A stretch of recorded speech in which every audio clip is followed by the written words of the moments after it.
หรือว่าบางเคสที่ภาพมันสีอ่อนมากๆแบบเกือบขาวอย่างเงี้ยแต่ว่าเราอยากใส่ฟอนต์สีขาวอ่ะมันก็อ่านไม่ออกไงแต่ว่าถ้าในกรณีที่ภาพถ่ายเราสีสันไม่เยอะสีสันมันเรียบๆแล้วอยากจะแบบใส่ความสดใสเข้าไปให้มันหน่อยก็โอเคทำไมต้องเสียงสูงวันนี้เหมือนมาบอกความลับให้ทุกคนฟังเนี่ย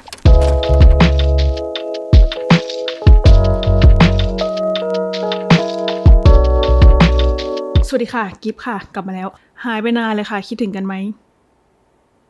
โอเคค่ะเรื่องมีอยู่ว่าหลายคนเคยดูคลิปนี้เนาะที่พูดเรื่องฟอนต์ซึ่งเป็นหนึ่งในคลิปที่คนแชร์เยอะมากแต่ว่าหลังจากคลิปนั้นเนี่ยกิฟก็ไม่เคยทำคลิปเกี่ยวกับเรื่องนั้นอีกเลยเพราะว่าอะไรก็ไม่แน่ใจเหมือนกันอาจจะเพราะส่วนหนึ่งกิฟไม่มั่นใจด้วยมั้งแต่ทีเนี้ยช่วงหลายเดือนที่ผ่านมาเนี่ยก็จะมีคนเพื่อนๆหรือว่าพี่ๆน้องๆนี่แหละทักมาถามบ่อยๆว่ากิฟลองช่วยดูให้หน่อยว่าฟอนต์แบบนี้โอเคไหมวางอย่างนี้สวยหรือยังก็เลยคิดว่านะลองทำอีกสักทีแล้วกันแต่ว่าต้องบอกก่อนว่าหลายๆวิธีที่กิฟใช้เนี่ยมันเป็นความชอบส่วนตัวของกิฟเองบางคนอาจจะไม่ชอบก็ไม่เป็นไรค่ะแต่ระหว่างที่อธิบายเนี่ยกิฟจะพยายามอธิบายให้ฟังว่าทำไมกิฟเห็นว่าอันเนี้ยมันเวิร์กแล้วทำไมอันเนี้ยกิฟถึงรู้สึกมันไม่เวิร์กอะไรมันเหมาะสมกับสถานการณ์ไหนวันนี้จะโฟกัสที่การใส่เท็กซ์ในโพสต์ Facebook แล้วกันใส่เท็กซ์บนภาพถ่ายแบบที่หลายๆคนทำกันเอาเรื่องแรกก่อนเรื่องเท็กซ์ก่อนที่คนถามกิฟบ่อยๆก็คือครอปภาพยังไงให้มันได้ออกมาเป็นแบบนี้คะโอเคสมมติว่าทุกคนอยากจะให้ภาพอัลบั้ม Facebook มันออกมาเป็นแบบนี้หรือว่าแบบนี้แนวตั้งหรือว่าแนวนอนวิธีก็คือครอปภาพแรกให้เป็น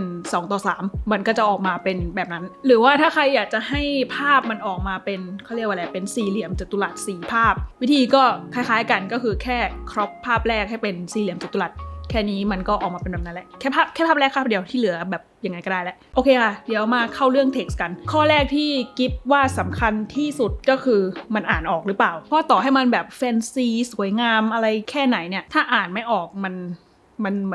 ไม่มีประโยชน์เลยเพราะงั้นเวลากิฟเลือกภาพเนี่ยกิฟจะพยายามเลือกภาพที่ค่อนข้างจะ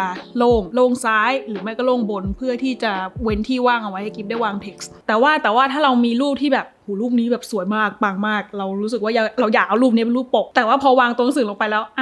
อ่านไม่ออกทำไงดีกิฟมีเทคนิคที่กิฟชอบใช้เองส่วนตัวนะเดี๋ยวมาวันนี้เหมือนมาบอกความลับให้ทุกคนฟังแหละแต่ว่าก็ลองดูแล้วกันให้ดูง่ายๆอย่าง2ภาพเนี้ยภาพขวามันจะมี negative space ด้านบนทำให้เวลาวาง text มันเด่นกว่าภาพซ้ายแต่ในกรณีเนี้ยกิฟชอบภาพซ้ายมากกว่าภาพขวากิฟรู้สึกว่าภาพซ้ายสีสวยกว่าสิ่งที่กิฟชอบทำแบบง่ายๆก็คือการลาก gradient แทรกเข้าไประหว่างเลเยอร์ภาพกับเลเยอร์ตัวหนังสืออย่างนี้เดี๋ยวทำให้ดูกิฟก็จะ new layer แทรกเข้าไประหว่างภาพแล้วก็จิ้มสีอ่อนๆแถวเนี้ยสีเทาก็ได้ประมาณนี้สีเทาแล้วก็เลือกเครื่องมือ gradient ถ้าใครหาเครื่องมือ gradient ไม่เจอมันอาจจะอยู่ตรงเครื่องมือ paint bucket ก็ลองเลือกดูเลือก gradient แล้วก็ลากลงมาแต่แล้วเปลี่ยนเลเยอร์นี้ให้เป็น multiply โซนข้างบนมันก็จะเข้มขึ้นเห็นไหมมันจะอ่านง่ายขึ้นทันทีเลยหรือถ้าใครแบบไม่ชอบสีนี้ก็ปรับสีเอาจนกว่ามันจะดูแบบเป็นธรรมชาติ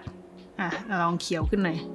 เลือกสีที่มันเขาเรียกว่าอะไรดูเนียนตาหน่อยไม่ใช่ดูแบบเป็นขอบดำปื้ดๆอะไรเงี้ยไม่สวยประมาณนี้อันนี้ก่อนใส่อันนี้หลังใส่แค่นี้เองอันนี้อีกตัวอย่างนึงหรือว่าบางเคสที่ภาพมันสีอ่อนมากๆแบบเกือบขาวอย่างเงี้ยแต่ว่าเราอยากใส่ฟอนต์สีขาวมันก็อ่านไม่ออกไงแต่กิฟเข้าใจนะหลายๆคนชอบใช้ฟอนต์สีขาวเพราะกิฟเองก็ชอบใช้คือถ้าเลี่ยงได้จะไม่ใช้ฟอนต์สีเข้มเลยไม่รู้ทำไมเหมือนกันแต่จริงๆนะถ้าเกิดว่าสีอ่อนมันแบบว่าไม่ไหวจริงๆสีเข้มก็ไม่น่าเกลียดนะนี่เห็นปะก็โอเคทำไมต้องเสียงสูงอีกประเด็นนึงก็คือเรื่องสไตลิ่งความหมายคำว่าสไตลิ่งของกิฟคือสีเยอะมีใส่แบบขอบตัวหนังสือมีการใส่เงามีแถบตกแต่งอะไรพวกเนี้ยอันนี้อาจจะเป็นความชอบส่วนตัวของกิฟที่ชอบอะไรที่มันดูเหมือนแมกกาซีนมากกว่าซึ่งถ้าไปดูตามแมกกาซีนเนี่ยมันจะไม่ค่อยมีการตกแต่งตัวหนังสือด้วยอะไรพวกนี้เท่าไหร่แล้วก็อีกประเด็นนึงคือคิดว่าถ้าเกิดว่าทุกคนเป็นคอนเทนต์ครีเอเตอร์อะไรเงี้ยส่วนใหญ่แล้วสิ่งที่จะเป็นดาวเด่นของคอนเทนต์มักจะเป็นภาพถ่ายทีนี้ถ้าเราไปใส่อะไรมากมายให้กับตัวหนังสือกิฟรู้สึกว่ามันจะไปแย่งซีนภาพถ่ายแต่ว่าไม่ใช่ว่าการตกแต่งตัวหนังสือมันไม่ดีนะคะกิฟว่ามันมีที่เหมาะกับมันอยู่อย่างเช่นที่เห็นบ่อยๆก็จะเป็นแบบคอนเทนต์ขายของในที่กิฟหมายถึงแบบเช่นเพจสายการบินมีโปรโมชั่นตั๋วเครื่องบินอะไรเงี้ยหรืออีกอย่างก็คือพวกเพจข่าวเพราะว่าอะไรเพราะว่าในคอนเทนต์พวกนั้นภาพถ่ายมันไม่ใช่คอนเทนต์หลักไงคอนเทนต์หลักมันคือเนื้อหาถูกปะเพราะงั้นมันก็ make sense ที่ตัวหนังสือมันจะเด่นกว่าภาพแล้วก็อีกกรณีนึงที่การแบบใส่ขอบใส่อะไรมันจะเวิร์กเนี่ยก็คือเวลาเราทำคอนเทนต์ที่มัน ดูแบบน่ารักกุ๊กกิ๊กมุ้งมิ้อย่างเพจ Gluta Story เนี่ยคิดว่าทำเรื่องนี้ได้ดีลองไปดูเป็นตัวอย่างได้บางคนอาจจะชอบแนวนี้ก็ไม่ว่ากันแค่ส่วนตัวกิฟจะชอบอะไรที่มันคลีนสะอาดมากกว่าอย่างภาพเนี้ยสีสันมันเยอะแล้วอะภาพมันค่อนข้างจะสวยอยู่แล้วในความรู้สึกกิฟนะบางทีถ้าภาพสวยมากๆกิฟไม่ใส่เท็กซ์ด้วยซ้ำไปแต่ก็บางทีมันก็ต้องมีเนาะเพราะงั้นส่วนตัวถ้าเป็นกิฟเนี่ยถ้าภาพมันมีอะไรเยอะแยะอยู่แล้วอะกิฟจะชอบให้มันดูสะอาดคลีนอย่างนี้มากกว่าแต่ว่าถ้าในกรณีที่ภาพถ่ายเรามันเรียกว่าไงดีสีสันไม่ได้เยอะทำไมชอบยึดคอตอนพูดไม่เข้าใจแต่ว่าถ้าในกรณีที่ภาพถ่ายเราสีสันไม่เยอะสีสันมันเรียบๆแล้วอยากจะแบบใส่ความสดใสเข้าไปให้มันหน่อยก็ใช้เท็กซ์มีสีได้ค่ะคิดว่ามันก็สวยดีแค่อย่าใส่หลายสีแล้วก็แบบไม่ต้องไปสไตลิ่งอะไรมันเยอะอีกเรื่องนึงที่กิฟจะให้ความสำคัญก็คือเรื่องคอนทราสต์หมายความว่ามันต้องเห็นชัดเจนว่าอันไหนคือหัวข้อหลักอันไหนคือหัวข้อรองอันไหนคือเรียกว่าอะไรพร็อพเสริมมันก็จะมีสถานการณ์ที่รู้สึกว่าเฮ้ยอันนี้ก็สำคัญอ่ะอันนี้ก็สำคัญเราจะแบบเราให้มันใหญ่ทั้งคู่เลยได้ไหมมันจะได้สำคัญทั้งคู่คือถ้าเกิดว่ามันไม่มีคอนทราสต์เนี่ยสุดท้ายแล้วเหมือนทุกคนตะโกนใส่หน้ากันแล้วกลายเป็นว่าไม่มีใครได้ยินใครเลยเพราะงั้นเราต้องเลือกอะว่าเราจะให้อะไรเด่นที่สุดแล้วอะไรเป็นตัวรองลงมาซึ่งวิธีสร้างคอนทราสต์ใน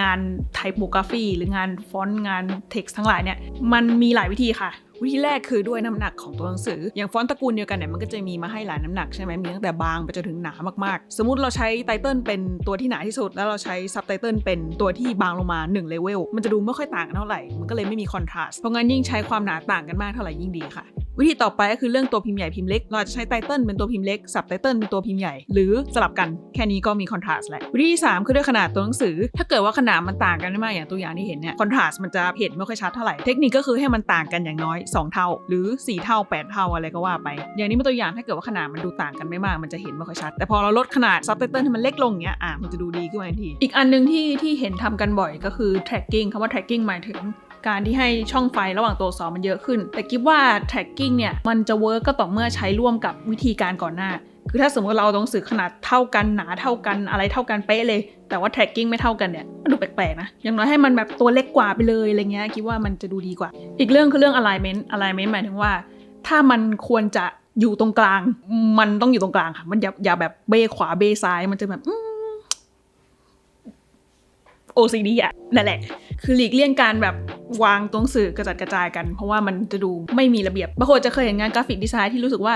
อันนี้มันก็ดูแบบมันก็ดูมั่วๆนี่หว่ามันดูวุ่นวายแต่ว่าจริงๆแล้วพวกนั้นอะมันมีระบบกริดซิสเต็มครอบอยู่มันเลยสวยมันก็เลยดูไม่มั่วซึ่งเรื่องกริดซิสเต็มเนี่ยพูดกันยาวค่ะถ้ามีโอกาสเดี๋ยวไว้มาเล่าให้ฟังรอบหน้าแล้วกันแล้วก็เรื่องสุดท้ายอาจจะ subjective หน่อยก็คือเรื่องของการเลือกฟอนต์ให้มันแมทช์กับ mood and tone ของภาพหรือว่าของเนื้อหาอย่างเช่นถ้าเราทำคอนเทนต์เกี่ยวกับเรื่อง beauty แต่เราใช้ฟอนต์แบบ slab serif อย่างเงี้ยมันเป็นฟอนต์ที่หนาและแข็งมาก